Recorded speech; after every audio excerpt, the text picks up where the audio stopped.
ఓంకార ప్రణవాన్ని మనం ఎంతైతే విస్తృతంగా చేయగలుగుతామో అప్పుడు మీకు ఉన్న వెన్నుపూస భాగం అనేదంతా కూడా శుద్ధి జరుగుతుంది.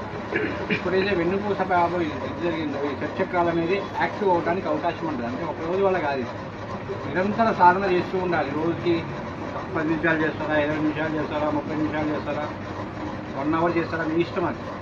కానీ ఏమంటే ఓంకార ప్రణవ లక్షణం చేసేటప్పుడు ఇప్పుడు కూడా ఒక పాయింట్ పెరగాలి కానీ ఒక పాయింట్ తగ్గకూడదు.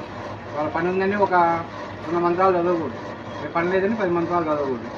వాళ్ళ 10 మంత్రాలు మనం పెట్టుకున్నామంటే ఓంకార ప్రణవాన్ని దాన్ని మనం ఒకటి రేపు 11 చేసుకోవాలి, లేదా 10 కంటిన్యూ చేసుకోవాలి. తగ్గకూడదు, పెరుగుతూ ఉండాలి. ఎప్పుడైతే పెరుగుతూ ఉంటుందో అప్పుడు శక్తి పెరుగుతూ ఉంటుంది. శక్తి పెరిగినప్పుడు శరీరం అంతా తత్వం మారిపోతూ ఉంటుంది. మీరు ఓంకార ప్రణవాన్ని రాత్రి భోజనం చేసి ఒక 10 నిమిషాలు అటు ఇటు నడక చేసిన తర్వాత ఓంకారాన్ని ఒక 27 సార్లు చదివి మీరు పడుకోండి.